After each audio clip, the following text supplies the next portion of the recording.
Hi ಸ್ನೇಹಿತರೆ, ನಾನು ಮೈಸೂರಿನ ನಂಜನಗೂಡು ವಾಮನ್ ರಮೇಶ್ ನಿಮ್ಮ ಜೊತೆ ಮಾತಾಡ್ತಾ ಇರೋದು. ಇವತ್ತಿನಿಂದ ನಮ್ಮ ಐಸಿರಿ ಮ್ಯೂಸಿಕ್ ಚಾನೆಲ್ನಲ್ಲಿ ಒಂದೊಂದು ದಿನ ಒಂದೊಂದು ಕ್ಷೇತ್ರದ ಕಾರ್ಯಕ್ರಮ ಮಾಡಬೇಕು ಅಂತ ನಾವೆಲ್ಲ ಒಂದು ಯೋಜನೆ ಮಾಡಿದ್ದೀವಿ. ಆ ಪ್ರಕಾರ ಇವತ್ತು ಮೊಟ್ಟ ಮೊದಲಿಗೆ ಚಲನಚಿತ್ರ ಕ್ಷೇತ್ರಕ್ಕೆ ಹೋಗ್ತಾ ಇದ್ದೀವಿ. ನಿಮಗೆ ಇಂದಿನ ಅನೇಕ ಕಲಾವಿದರು, ಹೊಸ ಹೀರೋಸು, ಹೀರೋಯಿನ್ಸು, ಪಾತ್ರಧಾರಿಗಳೆಲ್ಲ ನಿಮಗೆ ಪರಿಚಯ ಆಗಿರುತ್ತೆ. ಆದರೆ ಒಂದು 40-50 ವರ್ಷದ ಕೆಳಗೆ, 30 ವರ್ಷದ ಕೆಳಗೆ ಕನ್ನಡ ಚಲನಚಿತ್ರ ರಂಗವನ್ನ ಮಿನುಗಿದ, ರಂಗೇರಿಸಿದ, ಶೋಭಿಸಿದ, ನಿಮ್ಮನ್ನ ಚೆನ್ನಾಗಿ ಮನರಂಜಿಸಿದ, ವೈವಿಧ್ಯಮಯ ಪಾತ್ರಗಳಲ್ಲಿ ಅಭಿನಯಿಸಿದ, ನಿರ್ದೇಶನ ಮಾಡಿದ, ನಿರ್ಮಾಣ ಮಾಡಿದ ವ್ಯಕ್ತಿಗಳ ಬಗ್ಗೆ ನಿಮಗೆ ಸ್ವಲ್ಪನೂ ಗೊತ್ತಿಲ್ಲ ಅಂದಾಗ ನಿಮಗೂ ಆಶ್ಚರ್ಯ ಆಗುತ್ತೆ. ನನಗೆ ಅಯ್ಯೋ ಪಾಪ, ನಮ್ಮ ಯುವ ಜನಾಂಗ ಅಥವಾ ಈ ಮಕ್ಕಳು ಇವರೆಲ್ಲ ಈ ಮೊಬೈಲ್ನಲ್ಲಿ, ವ್ಯಾಟ್ಸಪ್ನಲ್ಲಿ ಅಥವಾ ಇನ್ಸ್ಟಾಗ್ರಾಮ್ನಲ್ಲಿ ಮುಳುಗಿ ಹೋಗ್ಬಿಟ್ಟು ಅವರು ಕಲಾವಿದರಾಗೋ ಅತ್ತ ಗಮನನೇ ಕೊಡ್ತಾ ಇಲ್ವಲ್ಲ ಅಂತ ನನಗೆ ಬಹಳ ಬೇಜಾರು ಅನಿಸುತ್ತೆ. 75 ವರ್ಷದ ನಾನು ನೋಡಿದಾಗ ಇವತ್ತು ನನಗೆ ಮಗುವಿನಂತೆ ಎಲ್ಲ ತಿಳ್ಕೋಬೇಕು ಅಂತ ಒಂದು ಕುತೂಹಲ ಇದೆ. ಏನೇನು ಕ್ಷೇತ್ರಗಳ ಕೈ ಹಾಕಿದ್ರು ನಾನು ಸೈ ಅನಿಸ್ಕೊಳ್ಬಲ್ಲೆ ಅನ್ನುವಂಥ ಒಂದು ಧೈರ್ಯ ಇದೆ, ಒಂದು ಪ್ರಯತ್ನ ಇದೆ. ನನ್ನ ಎಲ್ಲ ಪುಟ್ಟ ಮಿತ್ರರು, ಯುವ ಮಿತ್ರರು, ಮಕ್ಕಳಲ್ಲಿ ನಾನು ಒಂದು ವಿನಂತಿ ಏನಂದ್ರೆ, ಈ ಕಾರ್ಯಕ್ರಮಗಳಲ್ಲಿ ನಾವು ನಿಮಗೆ ತೋರಿಸ್ತಿರುವಂತ ಸಂದರ್ಶನಗಳು, ನಾಟಕಗಳು ಕೇಳಿಸುವಂಥದ್ದು ಅಥವಾ ತೋರಿಸುವಂಥ ಅಭಿನಯ ಇವೆಲ್ಲ ನಮ್ಮ ಮನರಂಜನೆಗೆ ಅಥವಾ ನಮ್ಮ ಪ್ರಚಾರಕ್ಕೆ ಅಲ್ಲ ಅನ್ನೋ ಮೊದಲನೇ ಪಾಯಿಂಟ್ ದಯವಿಟ್ಟು ತಿಳ್ಕೊಳ್ಳಿ. ಇದೆಲ್ಲ ಹಿರಿಯರು ಬೇರೆ ಬೇರೆ ಕ್ಷೇತ್ರಗಳಲ್ಲಿ ಹೇಗೆ ಕಷ್ಟಪಟ್ಟು ಹೊಕ್ಕರು, ಒಂದು ಸಿನಿಮಾದಲ್ಲಿ ಅಥವಾ ಒಂದು ರಂಗಭೂಮಿ ನಾಟಕದಲ್ಲಿ ಮಾಡಿದ್ರು, ಒಂದು ರೇಡಿಯೋಗಾಗಿ ನಾಟಕ ಬರೆದ್ರು, ಹೇಗೆ ಅಭಿನಯಿಸಿದರು, ಧ್ವನಿಯಲ್ಲೇ ಹೇಗೆ ಅಭಿನಯವನ್ನು ತಂದರು, ಇವೆಲ್ಲವನ್ನ ನಿಮಗೆ ಮನದಟ್ಟು ಮಾಡಿಕೊಳ್ಳಿಕ್ಕೆ ನಾವು ಇವತ್ತಿನಿಂದ ಆರಂಭಿಸ್ತಾ ಇದ್ದೀವಿ. ನಮ್ಮ ಈ ಚಲನಚಿತ್ರ, ರಂಗಭೂಮಿ, ಸಾಹಿತ್ಯ ಇವೆಲ್ಲವುಗಳ ಒಂದು ಯಾನವನ್ನ. ಈ ಯಾನ ಹೇಗಿದೆ ಅಂತಂದ್ರೆ, ಒಂದೇ ದಿನಕ್ಕೆ ಎಲ್ಲ ಹೇಳ್ಬಿಡಕ್ಕಾಗಲ್ಲ. ಸ್ವಲ್ಪನೇ ಒಂದೊಂದು ರಸ, ನವರಸಗಳೇನಿದೆ ಅಥವಾ ಊಟದಲ್ಲಿ ವಿವಿಧ ರುಚಿಗಳೇನಿದೆ ಸ್ವಲ್ಪನೇ ನಿಮಗೆ ಸ್ಯಾಂಪಲ್ ಕೊಡ್ತಾ ಹೋಗ್ತೀವಿ. ನೀವು ಕೇಳಿ, ನೋಡಿ, ಮನರಂಜನೆ ಪಡೆಯೋದಷ್ಟೇ ಅಲ್ಲ, ಐಸಿರಿ ಮ್ಯೂಸಿಕ್ನಿಂದ ಕಲಿಬೇಕು, ಐಸಿರಿ ಮ್ಯೂಸಿಕ್ನಲ್ಲಿ ಆಕ್ಟ್ ಮಾಡ್ಲಿಕ್ಕೆ ಬರಬೇಕು, ಐಸಿರಿ ಮ್ಯೂಸಿಕ್ನಲ್ಲಿ ಚಲನಚಿತ್ರ ಗೀತೆ ಹಾಡೋದಷ್ಟೇ ಅಲ್ಲದೆ ಡಾನ್ಸ್ ಮಾಡ್ಲಿಕ್ಕೆ ಬರಬೇಕು, ಹರಟೆ ಹೊಡಿಲಿಕ್ಕೆ ಬರಬೇಕು, ಒಗಟ್ಟು ಹೇಳಕ್ ಬರಬೇಕು, ಜಾನಪದ ಹಾಡು ಹೇಳಲಿಕ್ಕೆ ಬರಬೇಕು ಅನ್ನೋದು ನಮ್ಮ ಇಚ್ಛೆ. ಹಾಗಾದ್ರೆ ಇವತ್ತು ಸಿನಿಮಾನ ಶುರು ಮಾಡೋಣವಾ? ಹಾಗಾದ್ರೆ ಎನ್ ವಿ ರಮೇಶ್ ಅವರಿಗೆ ಸಿನಿಮಾಗೆ ಏನ್ ಲಿಂಕು, ಇವ್ರ ಈ ಬಗ್ಗೆ ಮಾತಾಡ್ಲಿಕ್ಕೆ ಇವ್ರಿಗೆ ಏನ್ ಅರ್ಹತೆ ಇದೆ ಅಂತ ಕೇಳಿದ್ರ ನಿಮಗೆ ಒಂಚೂರು ಬ್ಯಾಕ್ಗ್ರೌಂಡ್ ಕೊಟ್ಬಿಡ್ತೀನಿ. ನಾನು ಹೇಳೋದ್ರ ಮಹತ್ವ ನಿಮಗೆ ಗೊತ್ತಾಗಬೇಕು ಅಂತಂದರೆ, ನನ್ನ ಅನುಭವದ ಆಳ ನೀವು ಹೊಕ್ಕಬೇಕು ಅಂತಂದರೆ ನಮ್ಮಪ್ಪನ ಕಾಲಕ್ಕೆ ಹೋಗ್ಬೇಕು. ನನ್ನ ತಂದೆ NS ವಾಮನ್ ಅಂತ ಹೇಳಿ, ಅವರು 1919 ಹುಟ್ಟಿ 1998 ಅಸ್ತಂಗತರಾದರು. ಅವರು ತಮ್ಮ ಕಾಲದಲ್ಲಿ ರೇಡಿಯೋದಲ್ಲಿ ಹೊಕ್ಕು, ರಂಗಭೂಮಿಯಲ್ಲಿ ಹೊಕ್ಕು, ಚಲನಚಿತ್ರದಲ್ಲಿ ಹೊಕ್ಕು ಎಲ್ಲರ ನೆಚ್ಚಿನ ಗುರುಗಳಾಗಿದ್ದರು. ರಾಜ್ಕುಮಾರ್ ಅವರು ಇರಲಿ, ಮಾಸ್ಟರ್ ಹಿರಣ್ಯ ಅವರಿರಲಿ, KS ಅಶ್ವಥ್ ಅವರಿರಲಿ, ಬಿ ಸರೋಜಾದೇವಿ ಇರಲಿ, ಉದಯ್ ಕುಮಾರ್, ಕಲ್ಯಾಣ್ ಕುಮಾರ್, ಬಾಲಕೃಷ್ಣ, ನರಸಿಂಹರಾಜು, ರತ್ನಾಕರ್, ಈ ಕಲಾವಿದರು ಯಾರ್ಯಾರಿದ್ದಾರೆ ನೋಡಿ, ಹಿಂದಿನ ತಲೆಮಾರು ಎಲ್ಲ ಕಲಾವಿದರು ನಮ್ಮ ಅಪ್ಪನ ಶಿಷ್ಯರು. ಅವರೆಲ್ಲ ನಮ್ಮ ಮನೆಗೆ ಬರ್ತಿದ್ರು. ನಾವು ಸಿನಿಮಾ ಶೂಟಿಂಗ್ ಹೋಗ್ತಿದ್ವಿ, ನಾಟಕಗಳಿಗೆ ಬರ್ತಿದ್ರು. ಆ ಕಾಲದಲ್ಲಿ ರಂಗಭೂಮಿಗೆ ಬರ್ತಿದ್ರು ನೋಡಿ. ನಾನು ನನ್ನ 9-10ನೇ ವಯಸ್ಸಿನಲ್ಲಿ ರಾಜ್ಕುಮಾರ್, ಅಶ್ವಥ್ ಇವರೆಲ್ಲ ನಮ್ಮ ಮನೆಗೆ ಬರ್ತಿದ್ರು. ಅವ್ರ ಜೊತೆ ಮಾತಾಡಿದೀವಿ ನಾವು.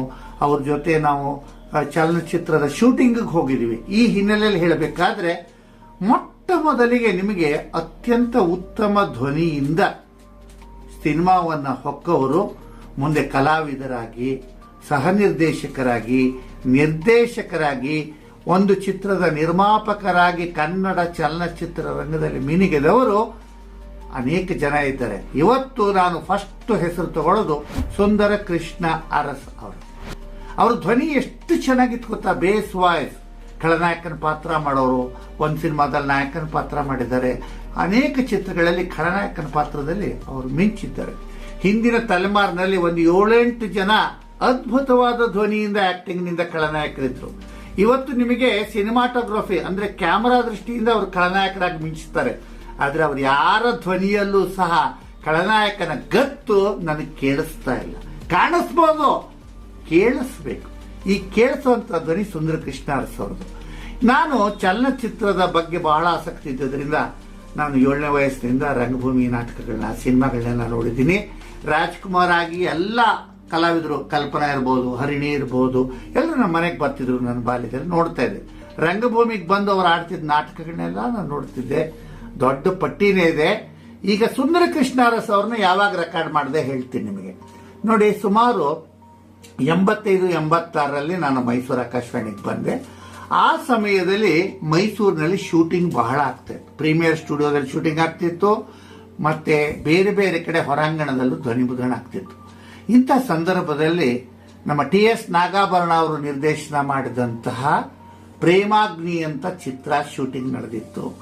ಆ ನಾಗಾಭರಣ ಅವರ ನಿರ್ದೇಶನದಲ್ಲಿ ಆಕ್ಟ್ರೆಸ್ ಯಾರು ಗೊತ್ತಾ? Arjun Sarja hero, Khushbu heroine, Shashikumar Young artist ಆಗಿ ಮೊದಲ ಬಾರಿ ಅವರು ಬಂದಿದ್ರು. ಆದರೆ ಆ ಚಿತ್ರದಲ್ಲಿ ಖುಷ್ಬು ತಂದೆಯಾಗಿ ಅಭಿನಯಿಸಿದವರು ಸುಂದರ ಕೃಷ್ಣ ಅರಸ್. ಅವರ ಸಂದರ್ಶನವನ್ನು ಆ ಸಮಯದಲ್ಲಿ ಮಾಡಿದೆ. ನಾಗಾಭರಣ ಅವರ ಟೀಮ್ನಲ್ಲಿದ್ದಂಥ ಸುಮಾರು 20 ಜನರನ್ನ ಆ ಸಂದರ್ಶನ ಧ್ವನಿ ರೆಕಾರ್ಡ್ ಮಾಡಿದ್ದೆ, ನನ್ನ ಪರ್ಸನಲ್ ಕ್ಯಾಸೆಟ್ ರೆಕಾರ್ಡರ್ ತಗೊಂಡು ಹೋಗಿ. ಹೀಗಾಗಿ ಇವತ್ತು ನಿಮಗೆ ಸುಂದರ ಕೃಷ್ಣ ಅರಸ್ ಅವರ ಸಂದರ್ಶನವನ್ನ ಕೇಳಿಸ್ತಾ ಇದ್ದೀನಿ. ಕೇಳುವ ಕಿವಿಗಳ ಮೂಲಕ ಆಹ್ವಾನಿಸ್ಕೊಂಡು, ನೀವು ಆವಾಹಿಸ್ಕೊಂಡು ಕಣ್ಣಿನಿಂದ ಅವ್ರನ್ನ ನೋಡ್ರಿ, ಹೃದಯದೊಳಗೆ ತಗೊಳ್ರಿ ಅಂತ ಹೇಳ್ತಾ ಕಾರ್ಯಕ್ರಮಕ್ಕೆ ಶುರು ಕೊಡ್ಲಿಕ್ಕೆ ಪ್ರಯತ್ನಿಸ್ತಾ ಇದ್ದೀನಿ. ಕೇಳಿ ಎಲ್ಲರೂ. ಸುಂದರ ಕೃಷ್ಣ ಅರಸ್ ಅವರೇ, ನಮಸ್ಕಾರ. ನಮಸ್ಕಾರ. ತಾವು ಬಹಳ ವರ್ಷಗಳಿಂದ ಈ ಕಲಾ ಸೇವೆಯಲ್ಲಿದ್ದೀರಿ. ಚಿತ್ರರಂಗದಲ್ಲಿ ಸಹ ಹಿನ್ನೆಲೆಯಲ್ಲಿ ಕೆಲಸ ಮಾಡ್ತಾ ಬಂದು ತಾವು ಕೆಲವು ಚಿತ್ರಗಳಿಗೆ ಸಹ ನಿರ್ದೇಶಕರಾಗಿದ್ದು, ಹೊನ್ನಿ ಮದುವೆ ಅನ್ನುವಂಥ ಒಂದು ಚಿತ್ರವನ್ನು ನಿರ್ದೇಶನ ಮಾಡಿದ್ದೀರಿ. ಅನೇಕ ಚಿತ್ರಗಳಲ್ಲಿ ಕಲಾವಿದರಾಗೂ ಭಾಗವಹಿಸ್ತಾ ಇದ್ದೀರಿ. ಆದ್ರೆ ನಿಮ್ಮ ಹೆಸರನ್ನ ಮುಖ್ಯವಾಗಿ ಹೇಳಿದ ತಕ್ಷಣ ತಮ್ಮ ಕಂಚಿನಂತಹ ಕಂಠ, ಬಹಳಷ್ಟು ಚಿತ್ರಗಳಿಗೆ ತಾವು ತಮ್ಮ ಕಂಠದಾನವನ್ನು ನೀಡ್ತಾ ಇದ್ದೀರಿ. ಈ ನೆಲೆಯಲ್ಲಿ ನಮ್ಮ ಶ್ರೋತೃಗಳಿಗೆ ತಮ್ಮ ಬಗ್ಗೆ ಪರಿಚಯ ಮಾಡ್ಕೊಳ್ಬೇಕು ಅಂತ ಉದ್ದೇಶ. ತಾವು ಕೆಲವು ಪ್ರಶ್ನೆಗಳಿಗೆ ದಯವಿಟ್ಟು ಉತ್ತರ ಕೊಡಬೇಕು. ದಯವಿಟ್ಟು ಕೇಳಿ. ತಮಗೆ ಈ ಕಲಾ ಒಂದು ಕ್ಷೇತ್ರದಲ್ಲಿ ಆಸಕ್ತಿ ಹೇಗೆ ಬಂತು? ತಮ್ಮ ಕುಟುಂಬದಲ್ಲಿ ಯಾರಾದರೂ ಕಲೆಯ ಒಂದು ಕ್ಷೇತ್ರದಲ್ಲಿ ಇದ್ರ ಅಥವಾ ದಿಢೀರ್ ಅಂತ ಬಂತ ಈ ಆಸಕ್ತಿ? ನಮ್ಮ ತಂದೆಯವರು, ಅವರು ಮಹಾರಾಜಾಸ್ ಕಾಲೇಜ್ನಲ್ಲಿ ಮೈಸೂರಿನಲ್ಲಿ ಓದ್ತಾ ಇದ್ದಾಗ ಅವರು ಶೇಕ್ಸ್ಪಿಯರ್ ನಾಟಕಗಳಲ್ಲೆಲ್ಲ ಅಭಿನಯ ಮಾಡ್ತಿದ್ರು. ಹಾಗೆ ನಾವು ಸಣ್ಣವರಿದ್ದಾಗ ಅವರೇ ನಮಗೆ ಬಹಳ ಪ್ರೋತ್ಸಾಹ ಕೊಟ್ಟಿದ್ರು. ನೀವು ಸ್ವಲ್ಪ ಕಲೆಯಲ್ಲಿ ಮುಂದುವರಿರಿ ಅಂತ ಹೇಳಿ ನಮ್ಮ ತಂದೆನೇ ನನಗೆ ಒಂದು ಉತ್ತೇಜನ ಕೊಟ್ಟಿದ್ದು ಅಂತ ಹೇಳಬಲ್ಲೆ. ಅಲ್ಲಿಂದ ನಿಮ್ಮ ಬಾಲ್ಯದಲ್ಲಿ ಏನಾದ್ರು ನಾಟಕಗಳೆಲ್ಲ ಅಭಿನಯಿಸ್ತಿದ್ರೆ? ಹೌದು, ನನಗೆ ನಾಟಕದಲ್ಲಿ ಅಭಿನಯಿಸ್ತಿದ್ರ ಅಂದ ತಕ್ಷಣ ನನಗೊಂದು ಜ್ಞಾಪಕ ಬರುತ್ತೆ. ನಾವೆಲ್ಲ ಅವಾಗ ಸೇವಾದಳದಲ್ಲಿ ಕೆಲಸ ಮಾಡುವಾಗ ಒಂದು ಶಿವರಾಜ್ಞೆ ನಡೀತು, ವಿವಿಧ ವೇಷ ಸ್ಪರ್ಧೆ ಇತ್ತು. ಆವಾಗ ನಮ್ಮ ತಂದೆ ಹೇಳಿದ್ರು, ಕೈಲಾಸಮ್ಮ ಅವರದ್ದು ಒಂದು ಪದ್ಯ, ಆ ಕುಡುಕನ ಪದ್ಯ, ಅದನ್ನ ಹಾಡ್ಕೊಂಡು ನಾನು ಪಾತ್ರ ಮಾಡಿದಾಗ ನನಗೆ ಮೊದಲನೇ ಬಹುಮಾನ ಬಂತು. ಆವಾಗಿನಿಂದ ನಮ್ಗೆ ಬಹಳ ಇಷ್ಟ ಆಯ್ತು. ಇನ್ಮೇಲೆ ನನಗೆ ಬಹುಮಾನಗಳು ಸಿಗುತ್ತೆ ಅನ್ಕೊಂಡು ಪಾತ್ರಗಳು ಮಾಡ್ಕೊಂಡ್ ಬಂದೆ. ಹೇಗೆ ತನಕ ಓದಿದ್ದೀರಾ ನೀವು? ನಾನು BA ವರೆಗೂ ಓದ್ದೆ. ಓದ್ದವರು ಇದ್ದಕ್ಕಿದ್ದಾಗೆ ಈ ಒಂದು ಕಲಾಕ್ಷೇತ್ರಕ್ಕೆ ಇದನ್ನೇ ಒಂದು ವೃತ್ತಿಯಾಗಿ ಸ್ವೀಕರಿಸೋ ಹಾಗೆ ಏನು ಪ್ರೇರಣೆ ಆಯ್ತು ಅಥವಾ ಅವಕಾಶ ಸಿಕ್ತು? ಬಣ್ಣದ ಬದುಕಿನಲ್ಲಿ ಅಂದ್ರೆ ನನಗೆ ಮೊದಲಿಂದ ತಂದೆ ತಾಯಿಗಳು ಹೇಳ್ತಾ ಇದ್ರು, ಬಣ್ಣದ ಬದುಕು ಇದನ್ನೆಲ್ಲ ನೀನು ಬರೀ ಹಾಬಿಯಾಗಿ ಇಟ್ಕೊಂಡು, ಹವ್ಯಾಸವಾಗಿ ಇಟ್ಕೊಂಡ್ರೆ ಒಳ್ಳೇದು, ಜೀವನೋಪಾಯಕ್ಕೋಸ್ಕರ ಅದನ್ನ ಅಳವಡಿಸ್ಕೊಳ್ಳೋದು ಬೇಡ ಅಂತ ಹೇಳಿದ್ರು. ಆದ್ರೂ ನನಗೆ ಹೇಗೆ ಬಂತು ಅನ್ನೋದು ಗೊತ್ತಿಲ್ಲ. ಅದು ಕೆಲವು ಸಾರಿ ಕೆಲವು ಒಳ್ಳೊಳ್ಳೆ ಚಿತ್ರಗಳನ್ನು ನೋಡಿದಾಗ, ಅದರಲ್ಲೂ ಬೆಳ್ಳಿ ಮಾಡ ಪುಟ್ಟಣ್ಣವ್ರದ್ದು ನೋಡಿದಾಗಂತೂ ಸರಿ ನಾನು ಒಬ್ಬ ತಾಂತ್ರಿಕನಾಗಿ ಕೆಲಸ ಮಾಡಬೇಕು, ಆ ತರ ಹೆಸರು ತಗೋಬೇಕು, ದುಡಿಬೇಕು ಅನ್ನೋ ಆಸೆಯಿಂದಾನೆ ಹೀಗೆ ನಾಟಕದಲ್ಲಿ ಅಭಿನಯಿಸ್ತಾ ಇದ್ದಾಗ ನಮ್ಮ ಚದುರಂಗಾರವರು ಸರ್ವಮಂಗಳ ಚಿತ್ರನ ಪ್ರಾರಂಭ ಮಾಡಬೇಕಾಗಿತ್ತು, ಅವ್ರ ಚಿತ್ರೀಕರಣ. ಆವಾಗ ನಾನು ನಾಟಕದಲ್ಲಿ ಒಂದು ಪಾತ್ರ ನೋಡಿ, ನೀನು ನನ್ನ ಹತ್ರ ಬಂದು ಸಹಾಯಕನಾಗಿ ಕೆಲಸ ಮಾಡು ಅಂತ ಹೇಳಿದ್ರು. ಕೆಲಸ ಮಾಡಿದೆ, ಹಾಗೂ ಅದರಲ್ಲಿ ಒಂದು ಸಣ್ಣ ಪಾತ್ರನೂ ಮಾಡಿದೆ. ಆಮೇಲೆ ಸಹಾಯಕನಾಗಿ ಕೆಲಸ ಮಾಡ್ಕೊಂಡಿದ್ದು ಹೊನ್ನಿ ಮದುವೆ ಚಿತ್ರದುರ್ಗನೂ ಬಂದು ಸ್ವತಂತ್ರವಾಗಿ ನಿರ್ದೇಶನ ಸಿಕ್ತು. ಅದರಲ್ಲಿ ಆ ಚಿತ್ರ ಬಿಡುಗಡೆ ಆಗಲಿಲ್ಲ. ಪುನಃ ಕಷ್ಟದ ದಿವಸಗಳು. ಸಿನಿಮಾ ಇಲ್ಲ ಅಂದಾಗ ನಾಟಕ, ಯೋಗಾನಂದ ಸುಮೂರ್ತಿ ಅವ್ರ ಕಂಪನಿ, ಆಮೇಲೆ ಮೈಸೂರು ಗುರುರಾಜ್ ಅವ್ರ ಕಂಪನಿನಲ್ಲೆಲ್ಲ ನಾಟಕದಲ್ಲಿ ಪಾತ್ರ ಮಾಡಿಕೊಂಡು ಜೀವನ ಹೊರಕೊಂಡಿದ್ದಾಗ ಸುಮ್ಮನೆ ಹೀಗೆ ಅಕಸ್ಮಾತ್ ಗಿರೀಶ್ ಕಾರ್ನಾಡ್ ಅವರು ಕಾಡು ಚಿತ್ರಕ್ಕೆ ಅಂಬರೀಷ್ ಪುರಿಗೆ ಧ್ವನಿ ಕೊಡಬೇಕು ಅಂತ ಹೇಳಿದ್ರು. ಏನೇ ಧ್ವನಿ ಕೊಡಬೇಕು ಅಂದ್ರೆ ನನ್ನ ಧ್ವನಿಗೂ ಜೀವನಕ್ಕೂ ಸ್ವಲ್ಪ ಈಗಿನ ಜೀವನಕ್ಕೂ ಸ್ವಲ್ಪ ಹತ್ರ. ಅಂದ್ರೆ ನಾನು ಧ್ವನಿ ಕೊಡ್ಬೇಕಾದ್ರೆ ಅಂಬರೀಷ್ ಪುರಿ ಅಲ್ಲಿ ಮಾಡಿರೋ ಪಾತ್ರಕ್ಕೆ ತಕ್ಕ ಹಾಗೆ ನಾನು ಅಭಿನಯ ನೀಡ್ಕೊಂಡು ಮಾತಾಡಿದ್ರೆ ಆ ಧ್ವನಿ ಸರಿಯಾಗಿ ಹೊಂದೋದಕ್ಕೆ ಸಾಧ್ಯ. ಹಾಗೆ ನಾನು ನಿಜವಾಗಿ ಹೇಳ್ಬೇಕು ಅಂದ್ರೆ ನಾನು ಧ್ವನಿ ಕೊಡುವಾಗ್ಲೂ ಅಭಿನಯನೇ ಮಾಡ್ತಾ ಇದ್ದೆ. ಆವಾಗ ಕಾರಂತರು ಮತ್ತೆ ಗಿರೀಶ್ ಅವರಿಬ್ರು ನೀವು ರಂಗಭೂಮಿನಲ್ಲಿ ಪಾತ್ರ ಮಾಡ್ತೀರಾ ಅಂತ ಹೇಳಿದ್ರು. ಹೌದು ಸರ್, ನಂದು ಯಾವ್ದಾದ್ರು ಒಂದು ಚಿತ್ರ ಅಲ್ಲಿ ನೀವೇನ್ ಕೇಳೋದು ಬೇಡಿ, ನಾನೇ ಕೊಡ್ತೀನಿ ಒಂದು ಪಾತ್ರ ಅಂತ ಹೇಳಿ ಒಂದಾನೊಂದರಲ್ಲಿ ಕೊಟ್ಟರು. ಅದರಲ್ಲಿ ಒಂದು ನನಗೆ ರಾಜ್ಯ ಪ್ರಶಸ್ತಿನೂ ಬಂತು. ಈ ಒಂದಾನೊಂದು ಕಾಲದಲ್ಲಿ ತಮ್ಮ ಪಾತ್ರದ ಬಗ್ಗೆ ಒಂದೆರಡು ಮಾತುಗಳು. ಆ ಚಿತ್ರನೇ ಒಂದು ರೀತಿ ವೈಶಿಷ್ಟ್ಯಪೂರ್ಣವಾದಂತಹ ಒಂದು ಈ ಹಳೆಯ ಕಾಲದ ಕತ್ತಿವರಸೆಯ ಚಿತ್ರವಾದ್ರೂ ಸಹ ಒಂದೊಂದು ಪಾತ್ರ ಚಿತ್ರಣ ಸಹ ವಿಚಿತ್ರವಾಗಿ ಬೇರೆ ರೀತಿಯಲ್ಲಿ ವೈಶಿಷ್ಟ್ಯಪೂರ್ಣವಾಗಿತ್ತು.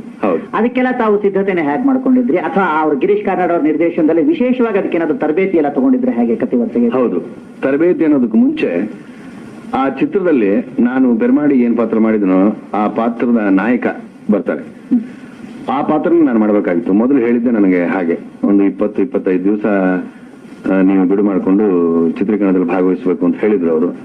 ಸರಿ ಅಂತ ಹೇಳಿದೆ ನಾನು. ಆಮೇಲೆ ಅವರು ಸ್ಕ್ರಿಪ್ಟ್ ಕೊಟ್ಟರು ನನಗೆ, ಅದನ್ನೆಲ್ಲ ಓದ್ದೆ ನಾನು, ಎಲ್ಲಾ ಪಾತ್ರಗಳನ್ನು ಓದ್ದೆ. ಹಾಗೆ ಪೆರ್ಮಾಡಿ ಪಾತ್ರನ ಓದಿದ್ದೆ ನಾನು. ಒಂದು 5-6 ದಿವಸ ಆದ್ಮೇಲೆ ಅವ್ರು ಫೋನ್ ಮಾಡಿ, ಇಲ್ಲೆಲ್ಲ ನನಗೆ ಒಂದು 50 ದಿವಸ ನಿಮ್ಮ ಡೇಟ್ ಬೇಕಾಗುತ್ತೆ, ನೀವು ಪೆರ್ಮಾಡಿ ಪಾತ್ರ ಮಾಡ್ಬೇಕು ಅಂದಾಗ ಅವ್ರಿದ್ದ ಸ್ಥಳಕ್ಕೆ ನಾನು ಓಡೋಗಿ ಹೇಳಿದೆ, ಇಲ್ಲ ನನಗೆ ಆ ಪಾತ್ರ ಮಾಡಕ್ ಆಗಲ್ಲ, ನನಗೆ ಶಕ್ತಿ ಇಲ್ಲ, ನೀವು ಮೊದಲು ಕೊಟ್ಟಿದ್ದ ಪಾತ್ರನೇ ಮಾಡ್ತೀನಿ ಅಂತ ಹೇಳಿದೆ. ಆವಾಗ ಅವರು ಇಲ್ಲ ನಾನ್ ಧೈರ್ಯ ಕೊಡ್ತೀನಿ ನೀವು ಮಾಡಿ ಅಂದ್ರೂ ಕೂಡ ನನಗೆ ಧೈರ್ಯ ಇರಲಿಲ್ಲ. ಅವರು ಬಹಳ ಪ್ರೋತ್ಸಾಹ ಕೊಟ್ಟರು ನನಗೆ. ಆಮೇಲೆ ಧಾರವಾಡದಲ್ಲಿ ಜಮಿನೇಷನ್ನಲ್ಲಿ ನಮಗೆಲ್ಲ ಒಂದು 20 ದಿವಸ ಈ ಕರಾಟೆ ಮತ್ತೆ ಈ ಕತ್ತಿವರಸೆ ಇದನ್ನೆಲ್ಲ ಚೆನ್ನಾಗಿ ಅಭ್ಯಾಸ ಮಾಡಿಸಿದ್ರು. ಅಂದ್ರೆ ಆ ಒಂದು ಪಾತ್ರದ ನಿರ್ವಹಣೆಗೋಸ್ಕರ ನೀವು ಇವನ್ನೆಲ್ಲ ಕಲಿಬೇಕಾಯ್ತು? ಎಲ್ಲ ಕಲಿಬೇಕಾಯ್ತು. ಈಗ ಆ ಪಾತ್ರ ಆದ್ಮೇಲೆ ಆ ಪಾತ್ರ ನೋಡಿದ್ಮೇಲೆ ತಮಗೆ ಜನರ ಪ್ರತಿಕ್ರಿಯೆ ಹೇಗೆ ಬಂತು, ಅಥವಾ ನಿಮಗೆ ನಿಮ್ಮೊಳಗಿರುವಂತಹ ಕಲಾವಿದತನ ಏನನ್ನಿಸ್ತು ನಿಮಗೆ? ಜನ ಎಲ್ಲರೂ ಏನ್ ಹೇಳಕ್ ಶುರು ಮಾಡೋದು ಅಂದ್ರೆ, ಇನ್ಮೇಲೆ ಇದೇ ತರ ಪಾತ್ರ ಮಾಡಿ ನೀವು, ಆ ಪಾತ್ರ ಈ ಪಾತ್ರ ನಮಗೆ ಬೇಜಾರಾಗೋದನ್ನ ಮಾಡಬೇಡಿ ಅಂದಾಗ ಸ್ವಲ್ಪ ನೋವಾಯ್ತು ನನಗೆ. ಯಾಕೆಂದ್ರೆ ಎಲ್ಲಾ ನಿರ್ಮಾಪಕರಿಗೂ ಒಂದಾನೊಂದು ಕಾಲದಲ್ಲಿ ಕಥೆನೇ ಸಿಗುತ್ತೆ ಅಥವಾ ಆ ತರನೇ ಚಿತ್ರ ಮಾಡಬೇಕು, ತಾಂತ್ರಿಕ ದೃಷ್ಟಿನಲ್ಲಿ ಅದೇ ಲೆವೆಲ್ ಮಾಡಬೇಕು ಅಂತಕ್ಕಂಥದ್ದು ಸಾಧ್ಯನೇ ಇಲ್ಲ. ಈಗ ಮನೆಗಳು ಮೇಲೆ ಸಣ್ಣ ಮನೆ ದೊಡ್ಡ ಮನೆ ಮಾಡಿ ಮನೆ ಬಂಗ್ಲೆ ಹೇಗೋ ಹಾಗೆ ಸಿನಿಮಾ ರಂಗದಲ್ಲೂ ಚಿಕ್ಕದು ದೊಡ್ಡದು ಅಂತ ಇರುತ್ತೆ. ನಾವೇನಂದ್ರೆ ಈ ಉದ್ಯಮನ ನಾವು ಈಗ ಜೀವನಕ್ಕೆ ನಾವು ಅಳವಡಿಸ್ಕೊಂಡು ಆದ್ಮೇಲೆ ಯಾವುದೇ ಪಾತ್ರ ಇರಲಿ ಅಂದ್ರೆ ನಾವು ವೃತ್ತಿಗೆ ದ್ರೋಹ ಮಾಡದೆ ನಮ್ಮ ಪಾತ್ರನ ನಾವು ಚೆನ್ನಾಗಿ ನಿರ್ವಹಿಸಿಕೊಂಡು ಮುಂದೆ ಹೋಗ್ಬೇಕು ಅನ್ನೋದೇ ನನ್ನ ಇಷ್ಟ ಅಷ್ಟೇ. ಈಗ ನಿಮ್ಮಲ್ಲಿರುವಂತಹ ಕಲಾವಿದತನಕ್ಕೆ ಏನಿಸ್ತು ಆ ಪಾತ್ರ ಮಾಡಿದ್ರೆ? ಅಲ್ಲಿ ತನಕ ನೀವು ಬೇರೆ ರೀತಿಯ ಪಾತ್ರಗಳನ್ನ ಮಾಡ್ತಾ ಇರುವಂತಹ ಒಂದು ಅವಕಾಶ ಅಥವಾ ಸಿದ್ಧತೆ ಇರಬಹುದು. ಈ ಪಾತ್ರಕ್ಕೆ ವಿಶೇಷ ಸಿದ್ಧತೆ ಮಾಡಿದಾಗ ಜನರ ಪ್ರತಿಕ್ರಿಯೆ ಒಂದ್ ರೀತಿಲಿ ಆಯ್ತು. ನಿಮಗೆ ಏನಿಸ್ತು ಆ ಪಾತ್ರಕ್ಕೆ ನೀವು ಪ್ರಾಮಾಣಿಕವಾಗಿ ನ್ಯಾಯ ಒದಗಿಸಿದೆ ಅಂತ ಅನಿಸ್ತಾ? ಹಾಗೆ ಇನ್ನೂ ಚೆನ್ನಾಗಿ ಮಾಡ್ಬೋದಾಯ್ತು ಅಂತ ನಾನು ಅನಿಸ್ತಾ? ಗಿರೀಶ್ ಅವರು ಮತ್ತೆ ಆ ತಂಡದಲ್ಲಿ ಇದ್ದವರು ಎಲ್ಲರೂ ಹೊಗಳ್ತಾ ಇದ್ರು. ನನಗಂತೂ ಅದಕ್ಕಿಂತ ಚೆನ್ನಾಗಿ ನಾನು ಅಭಿನಯಿಸಬಹುದಿತ್ತೇನೋ ಅಂತ ಈಗಲೂ ಅನ್ಕೋತೀನಿ ನಾನು. ಯಾಕಂದ್ರೆ ವಯಸ್ಸಾಗ್ತಾ ಆಗ್ತಾ ಆಗ್ತಾ ಬುದ್ಧಿ ಬದಲಾವಣೆನೂ ಆಗುತ್ತೆ ನೋಡಿ. ಹಾಗೆ ನಾವು ಯೋಚನೆ ಮಾಡಿದಾಗ ಆಗೊಂದು ಇವಾಗ ಚೆನ್ನಾಗಿ ಕಾಣದೇ ಇರ್ಬೋದು, ನಮಗೆ ಇನ್ನೂ ಚೆನ್ನಾಗಿ ಮಾಡಬಹುದಿತ್ತೇನೋ. ಆವಾಗ ತರಾತುರಿ ಭಯ ಇವೆಲ್ಲ ಆಯ್ತು. ಆ ಪಾತ್ರ ಅಂದ್ರೆ ಬೆರಮಾಡಿ ಅಂದ್ರೆ ಭಯ ಇರ್ತಿತ್ತು ನನಗೆ, ಆದ್ರಿಂದ ಹಾಗಾಯ್ತು. ಆ ಚಿತ್ರ ಮಾಡಾದ್ಮೇಲೆ ಮುಂದಿನ ಚಿತ್ರಗಳಿಗೆ ಯಾವ ರೀತಿ ನಿಮಗೆ ಒಂದು ಅವಕಾಶ ಸಿಕ್ತು? ಒಂದಾನೊಂದು ಕಾಲದಲ್ಲಿ ಆದ್ಮೇಲೆ ನನಗೆ ಮತ್ತೆ ಶಂಕರ್ನಾಗೆ ಇಬ್ಬರಿಗೂ ಒಟ್ಟಿಗೆ ಚಿತ್ರಗಳು ಸಿಕ್ತು. ಈ ಸಾಮಾನ್ಯವಾಗಿ ನಾಯಕ ನಾಯಕಿಯರು ಯಾವ್ದಾದ್ರು ಒಂದು ಚಿತ್ರ ಸಕ್ಸಸ್ ಆಯ್ತು ಅಂದ್ರೆ ಅವ್ರಿಗೆ ಒಂದು 3-4 ಚಿತ್ರಗಳು ಬರುತ್ತಲ್ಲ, ಹಾಗೆ ಅದೇ ತರ ನಾನು ಅವನು ಒಂಥರ ಸ್ನೇಹಿತರಾಗೆ. ಈಗ ಯಾವ್ದು ಅಬ್ಬಾಯಿ ನಾಯ್ಡು ಅವ್ರದ್ದು ಒಂದು ಚಿತ್ರ ಸೀತಾರಾಮು, ಮೂಗನ ಸೈಡು, ಇವೆಲ್ಲ ಒಟ್ಟಿಗೆ ನಾನು ಶಂಕರ್ನಾಗಿಬ್ರು ಮಾಡಿದ್ರು. ಈಗ ಈ ಒಂದು ವಿಶೇಷ ಪಾತ್ರವನ್ನು ಮಾಡಿದ್ಮೇಲೆ ಬೇರೆ ಪಾತ್ರಗಳನ್ನು ಮಾಡಬೇಕಾದ್ರೆ ನೀವು ಒಂದೇ ತರದ ಪಾತ್ರಗಳು ಬೇಕು ಅಥವಾ ನಿಮಗೆ ಇಷ್ಟವಾದಂತಹ ಪಾತ್ರಗಳೇ ಬೇಕು ಅನ್ನೋ ಆಯ್ಕೆ ಮಾಡುವಂತಹ ಸ್ವಾತಂತ್ರ್ಯಕ್ಕೋಸ್ಕರ ಕಾಯ್ತಾ ಇರ್ತೀರಾ, ಅಥವಾ ಹೊಟ್ಟೆಪಾಡಿಗೆ ಯಾವ ಪಾತ್ರವಾದ್ರೂ ಸರಿ ಮಧ್ಯ ಮಧ್ಯದಲ್ಲಿ ಒಂದು ಪಾತ್ರ ವಿಶೇಷವಾಗಿ ಸಿಕ್ಕರೆ ಸಾಕು ಅಂತ ಅಭಿಪ್ರಾಯ? ಅಲ್ಲ, ಅದು ಹೊಟ್ಟೆಪಾಡಿಗೋಸ್ಕರನೇ ಯಾವುದೇ ಪಾತ್ರ ಮಾಡ್ಬೇಕು ಅನ್ನೋದಲ್ಲ.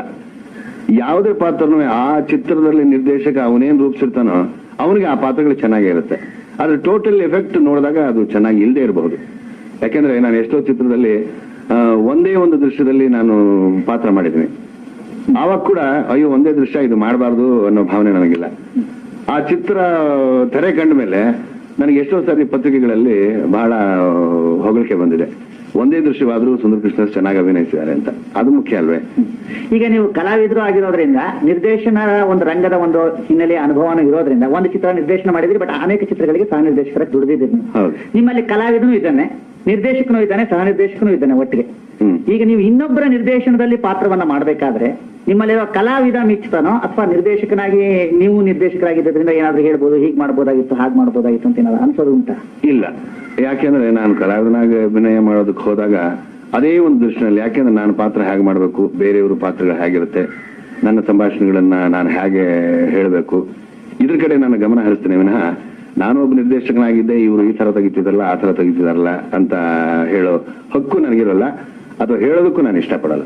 ಇವಾಗ ನೀವು ಬೇರೆ ಬೇರೆ ನಿರ್ದೇಶಕರ ಜೊತೆ ಕೆಲಸ ಮಾಡಿರ್ತೀರಾ. ಒಬ್ಬೊಬ್ಬ ನಿರ್ದೇಶಕರು ನಿಮಗೆ ಹೇಳ್ಕೊಡುವಂತ ಸ್ಟೈಲ್ ಆಗ್ಲಿ, ಚಿತ್ರೀಕರಿಸುವಂತಹ ಒಂದು ದೃಷ್ಟಿ ಆಗ್ಲಿ ಬೇರೆ ಬೇರೆ ಇರುತ್ತೆ. ಒಬ್ಬ ಕಲಾವಿದನಾಗಿ ನೀವು ಬೇರೆ ಬೇರೆ ನಿರ್ದೇಶಕರ ದೃಶ್ಯಗಳಿಗೆ ಒಂದೇ ದಿವಸ, ಈಗ ಒಂದೇ ದಿನ ಬೇರೆ ಬೇರೆ ಶೂಟಿಂಗ್ ಇರಬೇಕಾಗುತ್ತೆ. ಒಬ್ಬರ ನಿರ್ದೇಶನದ ಒಂದು ಚಿತ್ರದಲ್ಲಿ ಒಂಥರ ಪಾತ್ರ ಇರುತ್ತೆ, ಅವ್ರ ನಿರ್ದೇಶನ ಶೈಲಿ ಒಂಥರ ಇರುತ್ತೆ, ಇನ್ನೊಬ್ಬರ ನಿರ್ದೇಶನ ಶೈಲಿ ಇನ್ನೊಂದ್ ತರ ಇರುತ್ತೆ. ಈಗ ಒಂದೇ ದಿನಗಳಲ್ಲಿ ಬೇರೆ ಬೇರೆ ನಿರ್ದೇಶಕರ ಬೇರೆ ಬೇರೆ ತರದ ಚಿತ್ರಗಳ ಪಾತ್ರಗಳನ್ನು ಮಾಡ್ಬೇಕಾದ್ರೆ ನಿಮಗೆ ಏನ್ ಅನ್ಸುತ್ತೆ? ಯಾವ ನಿರ್ದೇಶಕನಿಗೆ ಯಾವ ತರ ನಾವು ಇರಬೇಕು ಅಂತ ಅವನು ನಿರ್ಧಾರ ಮಾಡಿರ್ತಾನೋ ಹಾಗೆ ಮಾಡ್ಬೇಕಾದ್ದು ನಮ್ಮದು. ಯಾಕಂದ್ರೆ ಈಗ ನಾನು ನಿರ್ದೇಶಕನಾಗಿ ನಾನು ಪಾತ್ರ ರೂಪಿಸೋದೇ ಒಂಥರ ಇರುತ್ತೆ. ಈಗ ಆ ನಿರ್ದೇಶಕರು ಈಗ 3 ಚಿತ್ರದಲ್ಲಿ ನಾವು ಕೆಲಸ ಮಾಡುವಾಗ ಒಂದು ಖಳನಾಯಕನ ಪಾತ್ರ ಮಾಡಿರ್ತೀನಿ, ಇನ್ನೊಬ್ಬ ಒಂದು ಮಹಾರಾಜನ ಪಾತ್ರ ಮಾಡಿರ್ಬೋದು. ಆ ನಿರ್ದೇಶಕ ಹೇಗೆ ಹೇಳ್ತಾನೋ ಆ ಒಂದು ಚೌಕಟ್ಟಿನಲ್ಲೇ ನಾವು ಇದ್ದು ಕೆಲಸ ಮಾಡ್ಬೇಕು ಅನ್ನೋದೇ ನಾನು ಹೇಳೋದು. ಈಗ ನೀವು ಬಹಳಷ್ಟು ಖಳನಾಯಕನ ಪಾತ್ರಗಳಲ್ಲೇ ಮಿಂಚಿದ್ದೀರ, ನೀವು ಬಹಳಷ್ಟು ಪಾತ್ರಗಳು ಸಹ ಮಿಂಚಿವೆ. ನೀವು ನಿಮ್ಮ ಉತ್ತಮ ಕಂಠ ಮತ್ತೆ ನಿಮ್ಮ ಒಂದು ಕಲಾವಿದತನದಿಂದ ಯಾವ ತರದ್ದು ಪಾತ್ರಗಳನ್ನ ಮಾಡಬಹುದು ಅಂತ ನಿಮ್ಗೆ ಅನ್ಸಿದ್ರು ಸಹ ಎಷ್ಟೋ ಜನ ಅನ್ಕೊಳ್ತಿರ್ತೀವಿ, ಈ ತರ ಪಾತ್ರಗಳನ್ನ ಇವ್ರು ಮಾಡಿದ್ರೆ ಚೆನ್ನಾಗಿರುತ್ತೆ ಅಂತ. ನೀವು ಬಹಳಷ್ಟು ಖಳನಾಯಕನ ಪಾತ್ರಗಳನ್ನೇ ಮಾಡ್ತೀರಿ. ಒಂದೇ ತರ ಕೆಲವೊಂದು ಸಲ ಸ್ಟೀರಿಯೋ ಟೈಪ್ ಆಗುವಂತಹ ಒಂದು ಅಪಾಯನೂ ಅಲ್ಲಿ ಇರುತ್ತೆ. ಅದೇ ತರದ ಪಾತ್ರಗಳನ್ನು ಮಾಡಿದಾಗ ಮತ್ತೆ ಮತ್ತೆ ಅದೇ ತರದ ಪಾತ್ರಗಳಲ್ಲಿ ಅದಕ್ಕೆ ಮೆಚ್ಚುಗೆನೂ ಸಿಗ್ಬೋದು, ಬಹಳ ಯಶಸ್ವಿನ ಆಗ್ಬೋದು ವ್ಯಾಪಾರಿ ದೃಷ್ಟಿಯಿಂದ. ಆದ್ರೆ ನಿಮಗೇನ್ ಅನ್ಸುತ್ತೆ?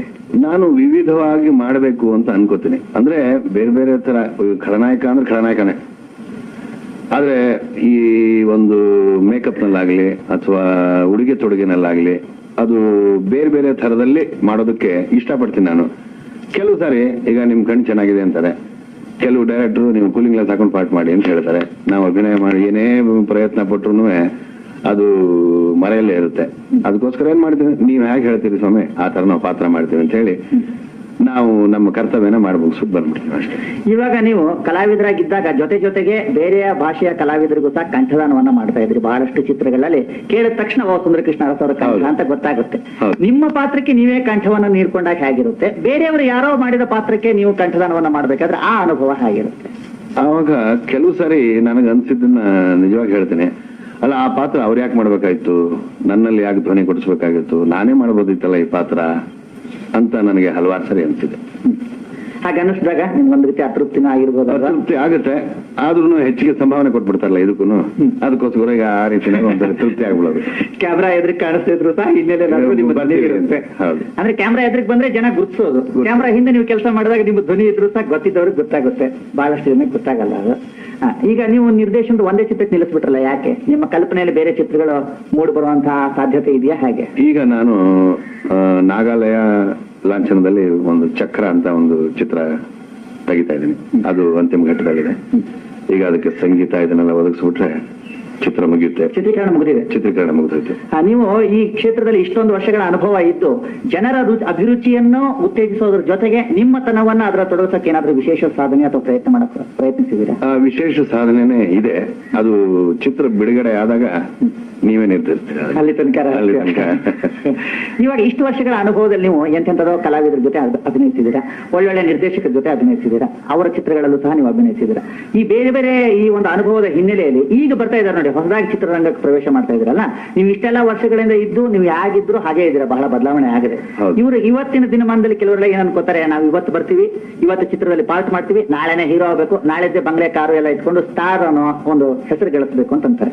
ಅವರಿಗೆಲ್ಲ ನಿಮ್ಮ ಕಿವಿ ಮಾತುಗಳೇನು? ಎಲ್ಲರೂ ಸಹ ಈ ತರ ಸ್ಟಾರ್ ಆಗಕ್ಕೆ ಸಾಧ್ಯವೇ, ಅಥವಾ ಅವರಿಗೆ ಅವಕಾಶಗಳು ಅದೃಷ್ಟ ಎಲ್ರಿಗೂ ಸಿಗುತ್ತಾ? ಹೇಗೆ ಅವಕಾಶ ಅದೃಷ್ಟ ಸಿಗುತ್ತಾ ಅನ್ನೋದಕ್ಕಿಂತ ಈ ಚಿತ್ರದಲ್ಲಿ ಪಾತ್ರ ಮಾಡಬೇಕು ಅಂತ ಬರ್ತಕ್ಕಂಥ ಹುಡುಕಿರ್ತಕ್ಕಂಥವ್ರಿಗೆ ನಾ ಹೇಳೋದಿಷ್ಟೇ, ಬರೋದಕ್ಕೂ ಮುಂಚೆ ನಿಮ್ಮಲ್ಲಿ ಏನು ಶಕ್ತಿ ಇದೆ ಅನ್ನೋದನ್ನ ಕನ್ನಡಿನಲ್ಲಿ ನೀವು ನೋಡ್ಕೊಂಡು ಒಂದು 10 ಜನ ಚಿತ್ರರಂಗದಲ್ಲಿ ಕೆಲಸ ಮಾಡ್ತಾ ಇರೋರ್ನ ನಾನು ಇಲ್ಲಿ ಬರೋದಕ್ಕೆ ಸಾಧ್ಯತೆಗಳು ಏನಿದೆ ಅನ್ನೋದನ್ನ ತಿಳ್ಕೊಂಡು ಅದನ್ನ ಅರ್ಥ ಮಾಡ್ಕೊಂಡು ಇಲ್ಲಿ ಬರೋದು ಬಹಳ ಒಳ್ಳೇದು. ಯಾಕೆಂದ್ರೆ ಇಲ್ಲಿ ನಾನು ತಿಳಿದಾಗ ಇಲ್ಲಿ ಕಾಂಪೌಂಡ್ ಇಲ್ಲ, ಬೇಲಿ ಇಲ್ಲ, ಆಮೇಲೆ ತನ್ನ ಕಷ್ಟಗಳನ್ನ ಮರೆತು ಅಥವಾ ಇನ್ನೊಬ್ಬರ ಕಷ್ಟಗಳನ್ನ ನಾನು ಹೊಂದ್ಕೊಂಡು ಹೋಗ್ತೀನಿ ಅಂತಕ್ಕಂಥ ಕಷ್ಟ. ಯಾಕೆಂದ್ರೆ ಚಿತ್ರರಂಗನೇ ಆಗಿದೆ. ಯಾವಾಗ ಯಾವ ನಟ ಮೇಲೆ ಇರ್ತಾನೆ, ಯಾವ ನಟ ಕೆಳಗಡೆ ಹೋಗ್ತಾನೆ ಬರಬಹುದು.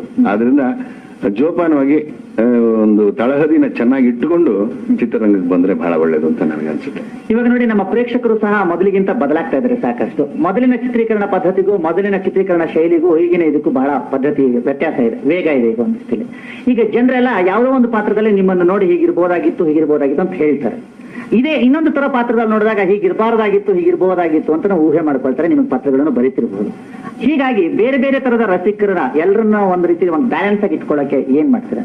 ಈಗ ಭಾವನೆ ತಾನು ಹೇಗೆ ಹೇಳಬೇಕು, ಚಿತ್ರವನ್ನ ಹೇಗೆ ರಜತ ಪರದೆ ಮೇಲೆ ಕೊಡಬೇಕು ಅನ್ನೋದು ನಿರ್ಧಾರ ಇದೆಲ್ಲ ಆ ನಿರ್ದೇಶಕನಿಗೆ ಹೊಂದ್ಕೊಂಡು ಹೋಗುತ್ತೆ ವಿನಃ ಇವ್ರಿಗೆ ಮಾತ್ರ ಈ ಚಿತ್ರ ತೆಗಿಬೇಕು, ಅವ್ರಿಗೆ ಮಾತ್ರ ಆ ಚಿತ್ರ ತೆಗಿಬೇಕು, ಮತ್ತೊಬ್ಬರಿಗೆ ಮತ್ತೊಂದು ಚಿತ್ರ ತೆಗಿಬೇಕು ಅನ್ನೋದ್ರಲ್ಲಿ ಏನು ಅರ್ಥ ಇಲ್ಲ ಅಂತ ನಾನು ಅನ್ಕೊಂಡಿದ್ದೀನಿ. ಒಂದು ಕಥೆ ಏನ್ ಹೇಳಬೇಕು, ಹೇಗೆ ಹೇಳಿದ್ರೆ ಜನಕ್ಕೆ ಮನದಟ್ಟಾಗುತ್ತೆ ಅನ್ನೋದ್ರ ಮೇಲೆ ನಿರ್ಧಾರ ಆಗುತ್ತೆ ಅಷ್ಟೇ. ಈಗ ನೀವು ವ್ಯಾಪಾರಿ ಕ್ಷೇತ್ರದಲ್ಲೂ ಕೆಲಸ ಮಾಡಿದಿರಿ, ಕಲಾತ್ಮಕ ಚಿತ್ರಗಳಲ್ಲೂ ಕೆಲಸ ಮಾಡಿದಿರಿ. ಅಲ್ಲಿಯ ಪದ್ಧತಿಗೂ ಇಲ್ಲಿಯ ಪದ್ಧತಿಗೂ ಏನ್ ಅನ್ಸುತ್ತೆ ನಿಮಗೆ? ಎರಡರಲ್ಲೂ ತೆಗೆದುಕೊಂಡು ಹೋಗೋಕೆ ಸಾಧ್ಯವಾಗುತ್ತೆ ಅಂತ ಹೇಗೆ? ನಮಗೆ, ನನ್ನ ದೃಷ್ಟಿಯಲ್ಲಿ ನಾನು ಎರಡರಲ್ಲೂ ತೆಗೆಸ್ಕೊಂಡು ಹೋಗ್ತಾ ಇರ್ತೀನಿ.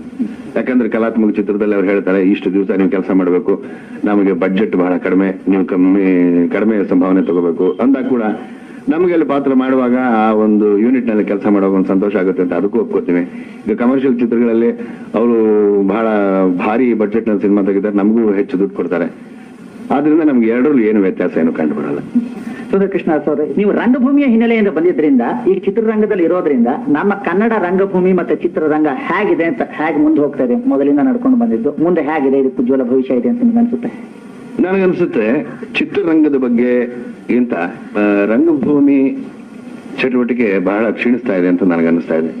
ಯಾಕೆಂದ್ರೆ ಅದಕ್ಕೆ ಪ್ರೇಕ್ಷಕರ ಪ್ರೋತ್ಸಾಹ ಇಲ್ವೋ, ಅಥವಾ ವೃತ್ತಿ ನಾಟಕ ಮಂಡಳಿಯವರಿಗೆ ನಾವು ಒಳ್ಳೊಳ್ಳೆ ನಾಟಕಗಳನ್ನ ಕೊಡೋದಕ್ಕೆ ಸಾಧ್ಯ ಇಲ್ವೋ, ಅಥವಾ ಮಾಲೀಕರುಗಳಿಗೆ ಆ ನಾಟಕ ಕಂಪನಿಗಳನ್ನ ಈಗ ನಡೆಸೋದು ಕಷ್ಟವೋ, ಅಥವಾ ಅಲ್ಲಿ ಅಭಿನಯಿಸ್ತಕ್ಕಂಥ ನಟ ನಟಿಯರು ಸರಿಯಾಗಿ ರಂಗಭೂಮಿಯನ್ನ ಉಪಯೋಗಿಸ್ಕೊತಾ ಇಲ್ವೋ, ಯಾವುದು ನನಗೆ ಅರ್ಥ ಆಗ್ತಿಲ್ಲ. ಇದೊಂದು ನನಗೆ ಒಂದು ಪ್ರಶ್ನೆ ಆಗಿದೆ. ನೀವೇ ಯಾವ್ದಾದ್ರು ತಂಡಗಳನ್ನು ಕಟ್ಕೊಂಡು ಈ ತರದ ನಾಟಕಗಳನ್ನ ಮಾಡುವಂತ ಸಾಧ್ಯತೆ ಇದೆಯಾ? ಹೇಗೆ? ಇಲ್ಲ, ಯಾಕೆಂದ್ರೆ ನಾವು ಅಭ್ಯಾಸ ಮಾಡ್ಬೇಕಾದ್ರೆ 1 ತಿಂಗಳು ಅಥವಾ 2 ತಿಂಗಳು ಬೇಕಾಗುತ್ತೆ. ನಮ್ಮ ಜೊತೆ ಅಭಿನಯ ಮಾಡ್ತಕ್ಕಂಥವ್ರು ಕೂಡ ಅವ್ರು ಬೇರೆ ಬೇರೆ ಚಿತ್ರಗಳಲ್ಲಿ ಅಲ್ಲಿ ಇಲ್ಲಿ ಬೇರೆ ಬೇರೆ ದಿವಸಗಳನ್ನ ಕೊಟ್ಟಿರೋದ್ರಿಂದ ನಾವು ಇಂಥ ದಿವಸಕ್ಕೆ ನೀವು ಬಂದು ಪಾತ್ರ ಮಾಡಿ ಅಂತಕ್ಕಂಥ ಕಷ್ಟ. ಅದಕ್ಕೋಸ್ಕರ ನಾನು ಮಾಡ್ತೀನಿ, ನಾನು ಒಬ್ಬನೇ ಹೋಗ್ತೀನಿ. ವೃತ್ತಿ ನಾಟಕ ಮಂಡಳಿಯಲ್ಲಿ ಎಲ್ಲರೂ ಪಾತ್ರ ಮಾಡೋರು ಇರ್ತಾರೆ. ಅವ್ರು ಮಾಡ್ತಿರ್ತಕ್ಕಂಥ ನಾಟಕಗಳು ಸಾಮಾನ್ಯವಾಗಿ ನನಗೆ ಗೊತ್ತು. ಅವ್ರು ಯಾವುದೇ ನಾಟಕ ಮಾಡೋದು ನಾವು ಪಾತ್ರ ಮಾಡಿ ಬಂದ್ಬಿಡ್ತೀನಿ. ಅಂದ್ರೆ ಕೆಲವು ಆಯ್ದ ಪಾತ್ರಗಳು ನಿಮಗೆ ಸಿದ್ಧವಾಗಿರ್ತೀರಾ, ನೀವು ಆಯ್ದ ಪಾತ್ರಗಳು ನಿಮ್ಮೊಬ್ಬರನ್ನ ಕರೆಸಿದ್ರೆ ನೀವು ಹೋಗಿ ಆ ಪಾತ್ರ ಮಾಡ್ಬಿಡ್ತೀನಿ. ಇವತ್ತಿಗೂ ಸಹ ಬೇರೆ ಬೇರೆ ಭಾಗಗಳಿಗೆ ಹೋದಾಗ ನೀವು ಜನರ ಪ್ರತಿಕ್ರಿಯೆ ಹೇಗಿದೆ ನಾಟಕಕ್ಕೆ? ನಿಮ್ಮಲ್ಲಿರುವಂತಹ ಕಲಾವಿದತನದ ತೃಪ್ತಿ ದೃಷ್ಟಿಯಿಂದ ಹೇಗನ್ಸುತ್ತೆ? ಯಾಕಂದ್ರೆ ಚಿತ್ರರಂಗದಲ್ಲಿ ಪೀಸ್ ಪೀಸ್ ಪೀಸ್ ಪೀಸ್ ತೆಗಿತಾರೆ, ನೀವು ನಾಟಕದಲ್ಲಿ ಉದ್ದಕ್ಕೆ ಒಂದೇ ಸಲ ಮಾಡ್ತಿರೋ ಆ ಪಾತ್ರಗಳು ನಿಮಗೆ ಏನಿಸುತ್ತೆ? ಜನರ ಪ್ರತಿಕ್ರಿಯೆ ಆಗಿಂದಾಗ ನಿಮ್ಗೆ ಗೊತ್ತಾಗುತ್ತಲ್ಲ, ಕೇಳಿಸುತ್ತೆ? ಅಲ್ಲಿ ಪ್ರತಿಕ್ರಿಯೆ ಮಾತ್ರ ಬಹಳ ಚೆನ್ನಾಗಿರುತ್ತೆ. ಕಾರಣ 3 ಗಂಟೆ ನಾವು ಅಲ್ಲಿ ಪಾತ್ರ ಏನ್ ಮಾಡ್ತೀವೋ ಸಾಮಾನ್ಯವಾಗಿ ನಾವು ತಗೊಳ್ಳೋದೇ ಸ್ವಲ್ಪ ಹಾಸ್ಯ ಪಾತ್ರನೇ. ಯಾಕೆಂದ್ರೆ ಇನ್ನು ಬೇರೆ ದೃಶ್ಯಗಳನ್ನ ಮಾಡ್ತೀವಿ, ಅದ್ರಲ್ಲೂ ಸ್ವಲ್ಪ ಈಗ ನಮ್ಮಲ್ಲಿ ನಮ್ಮ ನಟ ನಟಿಯರು ನಾವು ಯಾರ್ಯಾರು ನಾಟಕ ಹೋಗ್ತಾ ಇದೀವೋ ಸ್ವಲ್ಪ ಹಾಸ್ಯ ಪಾತ್ರಗಳನ್ನೇ ನಾವು ಸೆಲೆಕ್ಟ್ ಮಾಡೋದು. ಸೊ ಜನಗಳಿಗೂ ಒಂದು ಮನರಂಜನೆ ಕೊಟ್ಟಾಗುತ್ತೆ. ಏನೋ ಸಿನಿಮಾದವ್ರು ಬಂದಪ್ಪ ಇಲ್ಲಿ ಹತ್ಕೊಂಡು ಹೋದ, ಗೋಳಾಡ್ಕೊಂಡು ಹೋದ ಅನ್ನೋದಕ್ಕಿಂತ ಜನನು ಒಂದು 3 ಗಂಟೆ ಟೈಮ್ ನಗಿಸೋದ್ರೆ ಅವ್ರಿಗೂ ಸಂತೋಷ. ಕೆಲವು ಸರಿ ಅವ್ರು ಹೇಳ್ತಾರೆ, ಅಕಸ್ಮಾತ್ ನಾವು ತಪ್ಪು ಮಾಡಿದ್ರು ಕೂಡ, ನೋಡ್ರಿ ಸರ್ ನೀವು ಈ ನಾಟಕದಾಗ ಈ ಪಾತ್ರ ಚಲೋ ಇರಲ್ರಿ, ನೀವ್ ಹಿಂಗ್ ಮಾಡ್ಬೇಕಾಗಿತ್ತು ಹಂಗ್ ಮಾಡ್ಬೇಕಿತ್ತು ಅಂತ ಹೇಳ್ತಾರೆ. ಅವ್ರು ಹೇಳೋದನ್ನ ನಾವು ತಿಳ್ಕೊಂಡು ಅದು ನಾವೇನ್ ತಪ್ಪು ಮಾಡಿದೀವೋ ಅದನ್ನ ಕರೆಕ್ಟ್ ಮಾಡ್ಕೊಂಡು ಮಾರನೇ ದಿವಸ ಸರಿಯಾಗಿ ಪಾತ್ರ ಮಾಡಿ ಬಂದ್ಬಿಡ್ತೀವಿ. ಇವಾಗ ನೀವೇನೋ ಈ ಚಿತ್ರರಂಗದಲ್ಲಿ ಇದ್ದೀರಿ, ನಾಟಕ ರಂಗದಲ್ಲೂ ಇದ್ದೀರಿ, ನಿಮ್ಮ ಕುಟುಂಬದಲ್ಲಿ ಯಾರಿಗಾದ್ರೂ ಮುಂದೆ ಈ ತರದ ಒಂದು ಕಲಾರಂಗಕ್ಕೆ ತರಬೇಕು ಅಂತ ಆಸಕ್ತಿ ಇದೆಯಾ? ಹೇಗೆ ಮಾಡಬಹುದ ಹಿನ್ನೆಲೆಯಲ್ಲಿ? ನಾನು ನಾಟಕ ರಂಗದಲ್ಲಿ, ಸಿನಿಮಾ ರಂಗದಲ್ಲಿ ತುಂಬಾ ಕಷ್ಟಪಟ್ಟಿದ್ರಿಂದ ನನ್ನ ಮಕ್ಕಳು ಯಾರು ಇಲ್ಲಿ ಬರಬಾರದು ಅಂತ ಅನ್ಕೊಂಡಿದ್ದೆ. ಆದ್ರೂ ನನಗೆ ಗೊತ್ತಿಲ್ಲ ಹಾಗೆ, ಅಂದ್ರೆ ನಾನು ತಿಳಿದ ಹಾಗೆ ದಾಸೋಹಿ ಶರಣ ಬಸವ ಚಿತ್ರದಲ್ಲಿ ನನ್ನ 2ನೇ ಮತ್ತು 3ನೇ ಮಗ ಇಬ್ರು ನನ್ನ ಮಕ್ಕಳಾಗೆ ಪಾತ್ರ ಮಾಡಿದ್ರು. ಆಮೇಲೆ ನನ್ನ 3ನೇ ಮಗ ರಾಜೇಂದ್ರ ಅರಸು, ಅವನು ಈಗ ಇನ್ಸ್ಪೆಕ್ಟರ್ ವಿಕ್ರಮ್ ಕೂಡ ಆಕ್ಟ್ ಮಾಡಿದ್ದಾನೆ. ಅವನಿಗೂ ಆಸೆ ಒಳ್ಳೊಳ್ಳೆ ಪಾತ್ರಗಳಿದ್ರೆ ಹೇಳಿ ನಾನು ಪಾತ್ರ ಮಾಡ್ಬೇಕು ಅಂತಾನೆ. ಅಕಸ್ಮಾತ್ ಅವ್ರಿಗೆ ಇಷ್ಟ ಆಯ್ತು ಅದೇ ಲೈನಲ್ಲಿ ಹೋಗ್ಬೇಕು ಅನ್ನೋದಿದ್ರೆ ಹೋಗ್ಲಿ ಬಿಡಿ, ಏನ್ ಮಾಡಕ.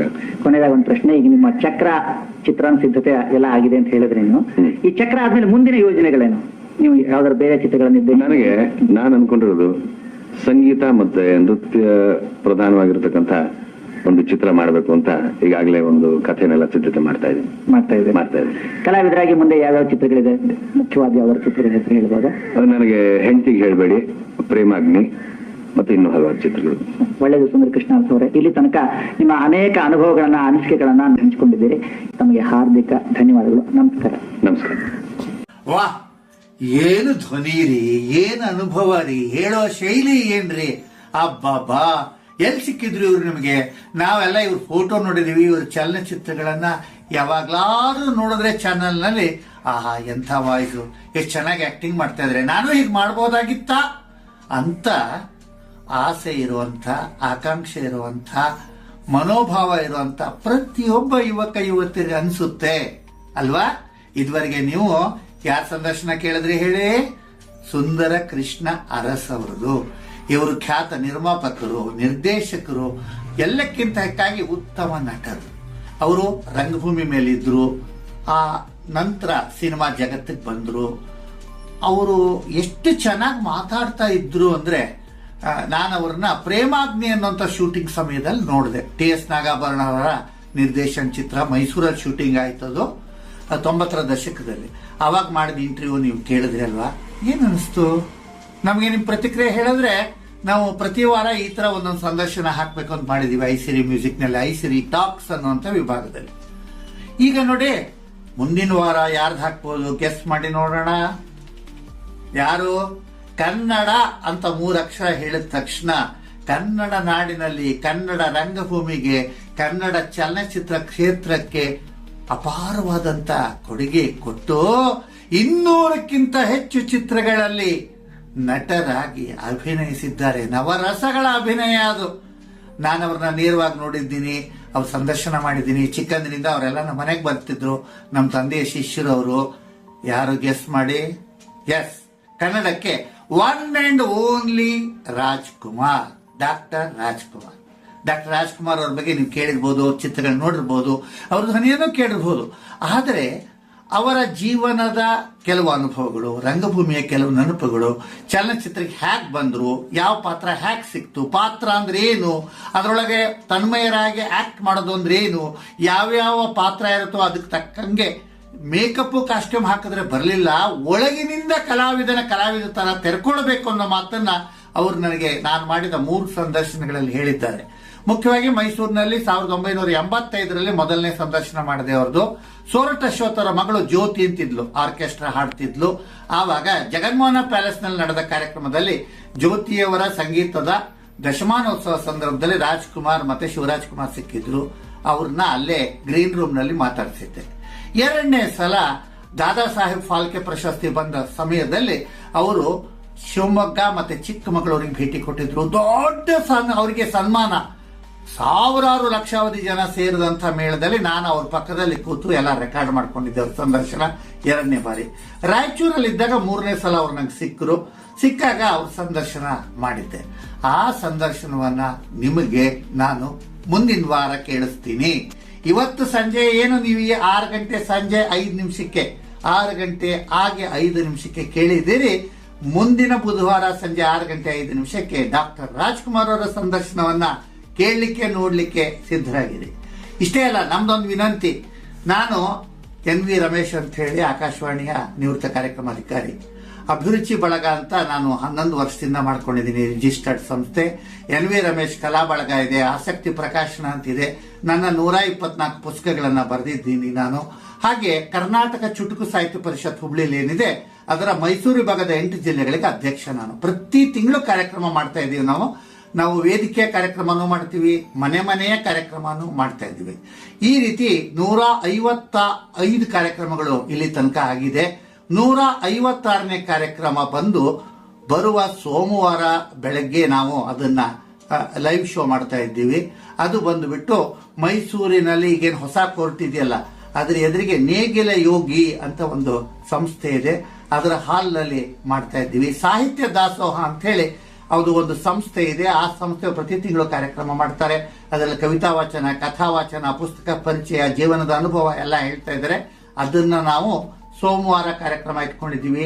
ಅದನ್ನ ಲೈವ್ ಶೋ ತೋರಿಸ್ತೀವಿ ಬೆಳಗ್ಗೆ 10:30ಯಿಂದ. ಹಾಗೆ ಮಂಗಳವಾರ ಇನ್ನೊಂದು ಕಾರ್ಯಕ್ರಮ ಮಾಡ್ತಾ ಇದ್ದೀವಿ. ಮೈಸೂರಿನಲ್ಲಿ ಇದ್ದಾರೊಬ್ಬ 92 ವರ್ಷದ ಹಿರಿಯ ಕಲಾವಿದರಿದ್ದಾರೆ, ಶ್ರೀಮತಿ ಹರಿಪ್ರಸಾದ್ ಅಂತ. ಅವರು CFTRL ಕೆಲಸ ಮಾಡಿದ್ದಾರೆ, ಸಾರ್ವಜನಿಕ ಸಂಪರ್ಕ ಅಧಿಕಾರಿಯಾಗಿ. ಮತ್ತೆ ಅಲ್ಲಿ ಸೈನ್ಸ್ ಮ್ಯಾಗಝಿನ್ ಎಲ್ಲ ಎಡಿಟ್ ಮಾಡ್ತಾ ಇದ್ರು. ಹಾಗೆ ಸಿಂಧವಳ್ಳಿ ಅನಂತಮೂರ್ತಿ ಅವರ ಸಂಸ್ಥೆ ಏನಿದೆ, ಆ ಸಂಸ್ಥೆಯಲ್ಲಿ ಅವರು ಆಗಾಗ ನಾಟಕಗಳನ್ನ ಮಾಡಿದ್ರು, ನಾಟಕದ ಬಗ್ಗೆ ಕಾರ್ಯಕ್ರಮ ಮಾಡಿದ್ರು. ರಂಗಾಯಣದ ಉತ್ಸವಗಳಾದಾಗ ಅದ್ರ ವರದಿ ಎಲ್ಲ ತಯಾರು ಮಾಡ್ತಾ ಇದ್ರು. ಆಕಾಶವಾಣಿಯಲ್ಲೂ ಅವರಿದ್ರು, ಬಾಲ್ಯದಿಂದ ಅವ್ರನ್ನ ನೋಡಿದ್ದೀನಿ. ವಿಚಿತ್ರ ಏನಂದ್ರೆ ಅವ್ರು 92 ವರ್ಷ, ನಂಗೆ 74 ವರ್ಷ. ನಾವು ಈಗ 10-15 ವರ್ಷದ ಕೆಳಗೆ ರಂಗಭೂಮಿಯಲ್ಲಿ ರೇಡಿಯೋದಲ್ಲಿ ನಾಟಕ ಮಾಡಿದಾಗ ನಾನು ಹೀರೋ, ಅವ್ರು ನನ್ನ ಹೆಂಡತಿ ಪಾರ್ಟ್ ಮಾಡಿದ್ದಾರೆ. ಅವರು ತಾಯಿ ಸ್ಥಾನದಲ್ಲಿದ್ದು 58ನೇ ಇಸ್ವಿಯಲ್ಲಿ ನಾನು 7 ವರ್ಷದ ಮಗು ಆಗಿದ್ದಾಗಿಂದ ನನ್ನ ಅವ್ರು ನೋಡಿದ್ದಾರೆ. ಅವರ ಮನೆಯಲ್ಲಿ ಕಾರ್ಯಕ್ರಮ ಇದೆ ಮಂಗಳವಾರ ಮಧ್ಯಾಹ್ನ 3 ಗಂಟೆಗೆ. ಅದರಲ್ಲಿ ಅವರು ರೇಡಿಯೋ, ರಂಗಭೂಮಿ, ಅವ್ರು ಸಿನಿಮಾದಲ್ಲೂ ಮಾಡಿದ್ದಾರೆ. ರಾಜ್ಕುಮಾರ್ ಹೆಸರು ಹೇಳದ್ನಲ್ಲ, ಡಾಕ್ಟರ್ ರಾಜ್ಕುಮಾರ್ ಅವರ ಅಕ್ಕ ಆಗಿ ಮಾಡಿದ್ದಾರೆ ಒಲವು ಗೆಲುವು ಅನ್ನೋ ಸಿನಿಮಾ. ಅವ್ರ ಮನೆಗೆ ಹೋಗ್ತಾ ಇದ್ದೀವಿ. ಅವರು ಅದರಲ್ಲಿ ರೇಡಿಯೋ, ರಂಗಭೂಮಿ, ಚಲನಚಿತ್ರದ ಅನುಭವಗಳನ್ನು ಹೇಳ್ತಾರೆ. ಜೊತೆಗೆ ಮೈಸೂರಿನಲ್ಲಿ ಅವರು ವಿಜ್ಞಾನ ಸಾಹಿತಿಯಾಗಿ, ಮಕ್ಕಳ ಬಾಲ ವಿಜ್ಞಾನ ಪತ್ರಿಕೆಯ ಸಂಪಾದಕರಾಗಿ ಮಕ್ಕಳ ಸಾಹಿತ್ಯದ ಬಗ್ಗೆ ಬಹಳ ಕೆಲಸ ಮಾಡಿದ್ದಾರೆ. ವಿಜ್ಞಾನ ಸಾಹಿತ್ಯದ ಬಗ್ಗೆ ಕಾರ್ಯಕ್ರಮ ಮಾಡಿದ್ದಾರೆ, ವಿಜ್ಞಾನ ಸಮ್ಮೇಳನ ಮಾಡಿದ್ದಾರೆ. ಬಹಳ ವರ್ಷಗಳ ಹಿಂದೆ ಅವರು ವಿಜ್ಞಾನದ ಸಮ್ಮೇಳನ ಮೈಸೂರಿನಲ್ಲಿ ಮಾಡಿದಾಗ ನಾನು ಕಾಡಿನಲ್ಲಿ ಒಂದು ರಾತ್ರಿ ಅಂತ ಪರಿಸರದ ನಾಟಕ ಅಲ್ಲಿ ನಿರ್ದೇಶನ ಮಾಡಿ ಅಭಿನಯಿಸಿದೆ ಮಕ್ಕಳ ಜೊತೆಗೆ. ಇಂಥ ಶ್ರೀಮತಿ ಹರಿಪ್ರಸಾದ್ ಅವರು 92 ವರ್ಷ, ದೇಹಕ್ಕೆ ವಯಸ್ಸು, ಆದ್ರೆ ಇವತ್ತು ಅವ್ರು ಕಾರ್ ಓಡಿಸ್ತಾರೆ, ಡ್ರೈವ್ ಮಾಡ್ತಾರೆ, ಮತ್ತೆ ಸ್ವಂತ ಅಡಿಗೆ ಮಾಡಿಕೊಂಡು ಅವರು ಇದ್ದಾರೆ. ಹೀಗಾಗಿ ಅವರ ಅನುಭವಗಳನ್ನು ಕೇಳುವಂತ ಒಂದು ಅವಕಾಶ ಇದೆ. ಇದರ ಜೊತೆಗೆ ನಮ್ಮ ಅಭಿರುಚಿ ಬಳಗದ 157ನೇ ಕಾರ್ಯಕ್ರಮ ಅವತ್ತು. ಮನೆ ಮನೆಯ ಕಾರ್ಯಕ್ರಮದಲ್ಲಿ ತಾವೆಲ್ಲ ಯಾರು ಬಂದರೂ ಸಹ ಕವಿತೆಯನ್ನು ಓದಬಹುದು, ತಮ್ಮ ಅನುಭವಗಳನ್ನು ನಿವೇದನೆ ಮಾಡಬಹುದು. ಆದರೆ ಮೊಟ್ಟ ಮೊದಲು ನೀವು ನಿಮ್ಮ ಹೆಸರನ್ನ ನೋಂದಾಯಿಸಿಕೊಳ್ಬೇಕು. ಯಾಕೆ ಅಂತಂದ್ರೆ ಎಷ್ಟು ಜನ ಬರ್ತಾರೆ ನೋಡಿ, ನಾವು ಅಷ್ಟು ನಿಮಿಷ ಈ ಕಾರ್ಯಕ್ರಮ ನೇರ ಕಾರ್ಯಕ್ರಮ ಮಾಡ್ತಾ ಇರ್ತೀವಿ. ಅದು ನೇರ ಪ್ರಸಾರದಲ್ಲಿ ಅಥವಾ ಸಂಪಾದಿತ ರೂಪದಲ್ಲಿ ಮತ್ತೆ ಪ್ರಸಾರವಾಗಬೇಕಾದ್ರೆ ಅದಕ್ಕೆ ಎಷ್ಟು ಜನ ಭಾಗವಹಿಸ್ತಾರೆ, ಅದಕ್ಕೆ ಏನು ವ್ಯವಸ್ಥೆ ಮಾಡಬೇಕು ಎಲ್ಲ ಇರುತ್ತೆ. ಈಗ ನಿಮಗೆ ಮೊದಲನೇ ಕಾರ್ಯಕ್ರಮ ನಾನು ಹೇಳಿದೆ ಸಾಹಿತ್ಯ ದಾಸೋಹ, ಅದಕ್ಕೆ ಸದಸ್ಯರಿಗೆ ಮಾತ್ರ ಅವಕಾಶ, ಬೇರೆಯವ್ರು ಬರೋ ಹಾಗಿಲ್ಲ. ಆದರೆ 2ನೇ ದಿವಸ ಏನು ಕಾರ್ಯಕ್ರಮ ಮಾಡ್ತಾ ಇದ್ವಿ, ಮುಂದಿನ ಮಂಗಳವಾರ ಮಧ್ಯಾಹ್ನ 3 ಗಂಟೆಗೆ ಶ್ರೀಮತಿ ಹರಿಪ್ರಸಾದ್ ಅವ್ರ ಮನೆಯಲ್ಲಿ. ಅಲ್ಲಿಗೆ ಯಾರು ಬೇಕಾದ್ರೂ ಬರ್ಬೋದು, ಮಹಿಳೆಯರು ಬರ್ಬೋದು, ಯುವ ಜನ ಬರ್ಬೋದು, ಯುವ ಕವಿಗಳು ಬರ್ಬೋದು. ತಾಲೂಕಾ ಮಟ್ಟದಲ್ಲಿ, ಮೈಸೂರು ನಗರ ಮಟ್ಟದಲ್ಲಿ ಮೈಸೂರಿಗೆ ಸಂಬಂಧಪಟ್ಟಂತ ಕಾರ್ಯಕ್ರಮ ಇದು. ಮುಂದೆ ನಾವು ರಾಜ್ಯ ಮಟ್ಟದ ಅನೇಕ ಕಾರ್ಯಕ್ರಮ ಮಾಡಲಿಕ್ಕೂ ಇಷ್ಟಪಡ್ತಾ ಇದ್ದೀವಿ. ಇದಕ್ಕೆ ನಮಗೆ ತಾವು ಬೆಂಬಲಿಸಬೇಕು ಅಂತ ನನ್ನ ವಿನಂತಿ. ಯಾಕೆ ಅಂದ್ರೆ ನಾನು ಒಬ್ಬ ಆಕಾಶವಾಣಿಯ ನಿವೃತ್ತ ಕಾರ್ಯಕ್ರಮ ಅಧಿಕಾರಿಯಾಗಿ, ಪುಸ್ತಕ ಲೇಖಕನಾಗಿ, ಸಂಪಾದಕನಾಗಿ ಎಲ್ಲವನ್ನ ಮಾಡ್ತಾ ಇದ್ದೀವಿ. ಇದಕ್ಕೆ ನಮ್ಮ ದುಡ್ಡಿನ ಖರ್ಚಿರುತ್ತೆ. ಆದ್ರೆ ಒಂದು ಚಾನೆಲ್ನಿಂದ, ಯೂಟ್ಯೂಬ್ನಿಂದ ಬಂದು ರೆಕಾರ್ಡ್ ಮಾಡೋದಾಗ್ಲಿ, ನೇರ ಪ್ರಸಾರ ಮಾಡೋದಾಗ್ಲಿ ಆದರೆ ಅವರಿಗೆ ಒಂದು ಸ್ವಲ್ಪ ಸಹಾಯಧನದ ಅವಶ್ಯಕತೆ ಇದೆ, ಖರ್ಚಿಗೆ ಅವಶ್ಯಕತೆ ಇದೆ. ಹೀಗಾಗಿ ತಾವೆಲ್ಲ ಯಾರ್ಯಾರು ನಮಗೆ ಬೆಂಬಲಿಸಬಹುದು, ದಯವಿಟ್ಟು ಕಾಯ ವಾಚ ಮನಸ ನಮಗೆ ಬೆಂಬಲ ಕೊಡಿ. ಜೊತೆಗೆ ಮುಖ್ಯವಾಗಿ ಲಕ್ಷ್ಮೀ ಕೃಪೆಯನ್ನ ಮಾಡಿಕೊಡಿ ಅಂತ ವಿನಂತಿ ಮಾಡ್ತಾ ಇದ್ದೀನಿ. ಇತ್ತೀಚೆಗೆ ನನಗೆ ಐಸಿರಿ ಸುರೇಶ್ ಅವ್ರ ಪರಿಚಯ ಆಯ್ತು. ನಾನು ಕಳೆದ 2 ತಿಂಗಳ ಕೆಳಗೆ ನನ್ನ ಹೆಂಡತಿ 1 ವರ್ಷವಾದ ಸಂದರ್ಭದಲ್ಲಿ 3 ಕಾರ್ಯಕ್ರಮಗಳನ್ನ ಮಾಡ್ಲಿಕ್ಕೆ ಇಷ್ಟಪಟ್ಟಿದ್ದೆ. ಅಭಿರುಚಿ ಬಳಗ, NV ರಮೇಶ್ ಕಲಾ ಬಳಗ, ಆಸಕ್ತಿ ಪ್ರಕಾಶನ, ಕರ್ನಾಟಕ ಚುಟುಕು ಸಾಹಿತ್ಯ ಪರಿಷತ್ತಿನ ಮೈಸೂರು ಭಾಗದ ವತಿಯಿಂದ ನಾನು ಇಡೀ ದಿವಸದ 2 ಕಾರ್ಯಕ್ರಮ ಮಾಡಬೇಕು ಅಂತ ಅನ್ಕೊಂಡಿದ್ವಿ. ತಕ್ಷಣ ಇವರು ಅವ್ರ ಚಾನೆಲ್ ನಲ್ಲಿ ಮಾಡೋಣ ಅಂತ ನೇರ ಪ್ರಸಾರದಲ್ಲಿ ನನ್ನ ಸಂದರ್ಶನ ಮಾಡಬೇಕು ಅಂತ ಬಯಸಿ ಬಂದಿದ್ರು. ನಾನು ಹೇಳಿದೆ, ನನ್ನ ಸಂದರ್ಶನ ಒಬ್ಬರು ಮಾಡೋದಲ್ಲ, ಬೇರೆಯವರು ನನ್ನ ಸಂದರ್ಶನ ಮಾಡಕ್ಕೂ, ನಾನು ಅವ್ರ ಸಂದರ್ಶನ ಮಾಡಕ್ಕೂ ಸಂವಾದದ ರೀತಿ ಕಾರ್ಯಕ್ರಮ ಮಾಡೋಣ ಅಂತಂದಾಗ ಅವರ ಚಾನೆಲ್ ಮೂಲಕ 1 ಕಾರ್ಯಕ್ರಮ ಮಾಡಿದ್ರು.